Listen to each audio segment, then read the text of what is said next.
When it comes to A Wonderful World, at least what was shown in Chicago, yes, this might be Broadway bound, but I really don't think it's going to stay for long.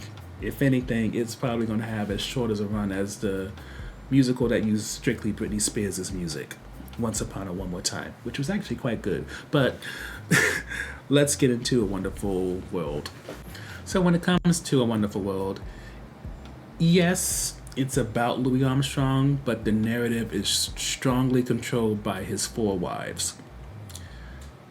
We start off with Daisy, who was a sex worker in New Orleans, who's a bit of a hustler, definitely a big ghetto.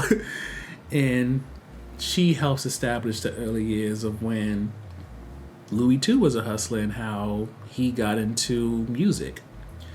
Now, I should be very clear. While the wives have a strong part of the narrative, this doesn't mean that Louis is a side player to upping them and what they influenced or did for his life. It's still very much a Louis Armstrong musical. It's more of an ensemble than it is him as the lead. Just so that you understand where we're going here. So, goes from Candy, who he was with in New Orleans, then it goes to Lil, who he meets in Chicago, becomes his manager, and from what was shown, sets the foundation for Louis Armstrong's career.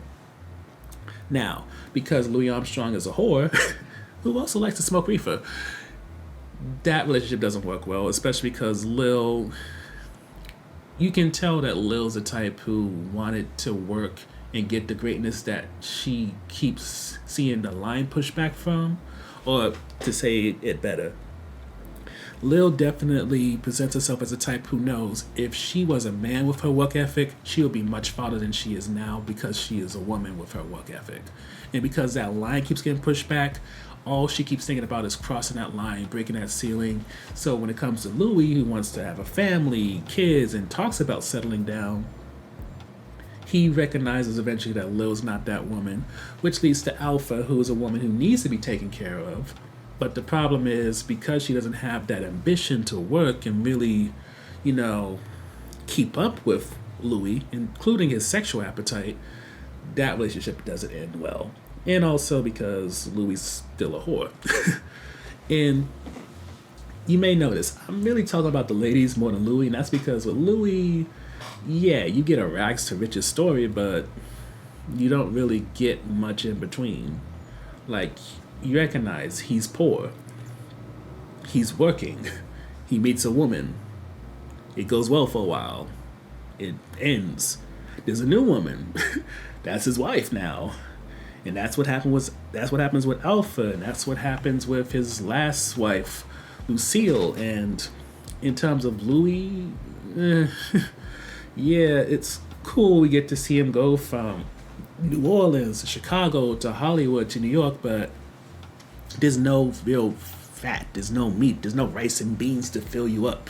And even when it comes to the music, and I'm probably giving more so a review than a summary at this point, but because, at least for me, there's no Ella Fitzgerald in this, it's kind of like, yeah, I'm not going to say that Louis Armstrong's career lived and died because of his collaborations with her, but to completely omit that just feels like such a disservice for it, whether you're a casual fan or even a hardcore Louis Armstrong fan. And what they leave you instead, it just is lackluster. But let's elaborate. The one highlight for me is James Monroe Iglehart. Is that how you say his name? Him as Louis Armstrong is good enough.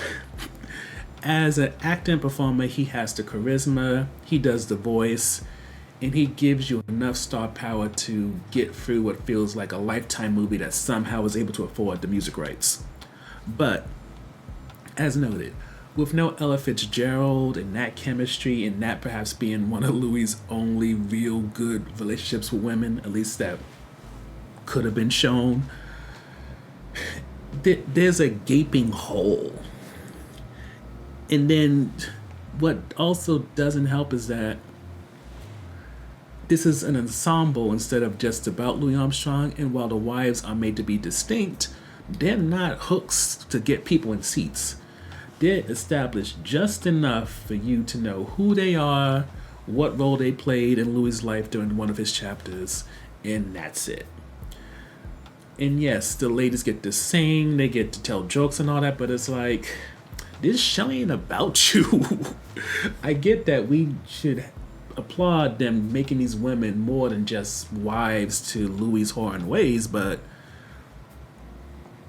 this isn't like Coretta Scott King to Martin Luther King. It's not like Whitney Houston with Bobby Brown, even though that's a terrible comparison. But you get what I'm saying, right? It's not like this person was really on their level. It's just they got relegated to being a wife or something like that, or the husband in Bobby's case.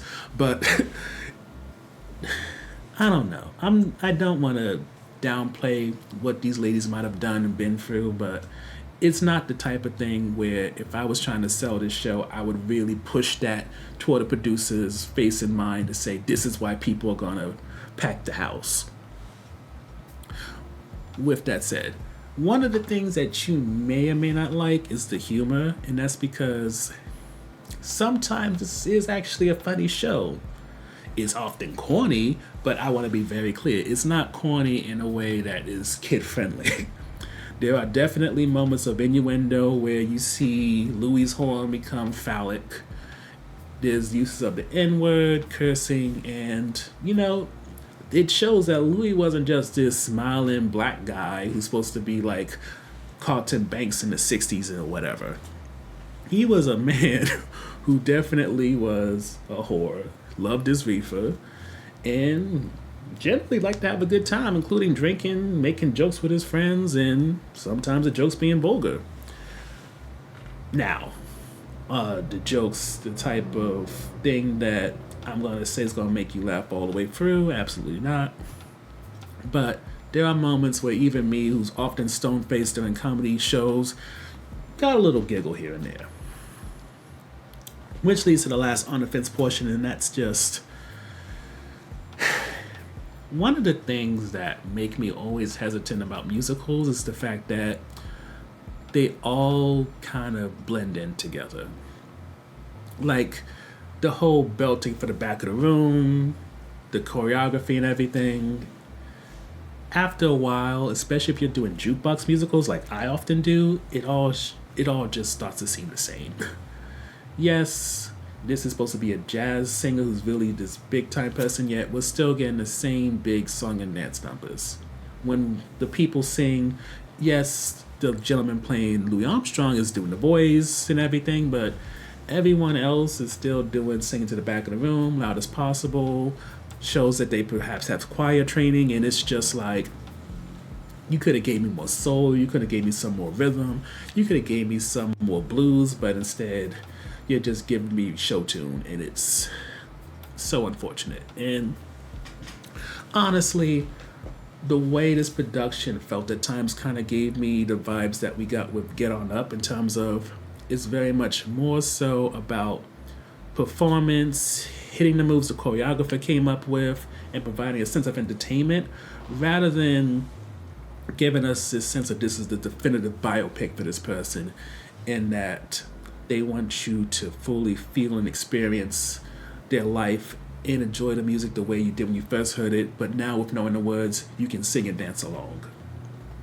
I mean, honestly, when it comes to this show, I was just disappointed to the point that, and let's call this overall, I was disappointed in the fact that it made me so badly wish that it was different in so many ways. It made me wish that maybe they just focus on the two or three records that Ella Fitzgerald and Louis Armstrong made together. It made it so when Step and Fetch It came in to show Louis Armstrong how he needs to work the camera in Hollywood, I was like, why couldn't we get a Step and Fetch It musical, or even better, a play, just so that we can get this person who I'm sure a lot of us are familiar with but don't know the full story of, and considering the dynamic between the Step and Fetch It character we see on screen and then who the gentleman was. What's his name again? I know I wrote it down. The gentleman whose name is Lincoln Perry, and how he was off screen. I feel like that is something that probably would have been better to invest in for the producers than a very lukewarm musical that's just taking advantage of name recognition.